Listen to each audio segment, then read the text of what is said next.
हरे ओम पय हृदभ्यां पयमुखधीको पयोदिप्यन्तरिक्षपयोधा पयस्पति प्रतिसवसन्तमह्यम् ओम महाकालेश्वराय नमो नमः। पंचामृतस्नानान्ते शुद्धोदकजलस्नानं समर्पयामि। गंगेश्चैव यमुनश्चैव गोदावरी सरस्वती नर्मदे सिन्धु कावेरी जलेऽस्मिन् सन्निधिं कुरु।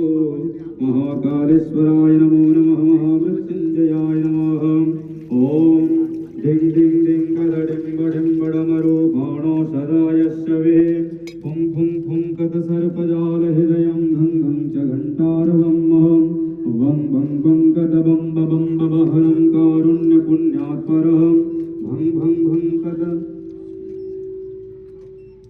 ध्याये शिवं शंकरं। ओम महाकालेश्वराय नमः। मृत्युंजयाय नमः। सर्वेश्वराय नमः। ओम गंधर्वाणं दुराधश्यां निर्वष्टां करिष्मणेश्वरी सर्वभूतानां स्वामिहो भवे श्रियं समर्पयामि। महामृत्युंजयाय नमः। भस्म विलेपयामि। ओम महाकालेश्वराय नमः। वन्दे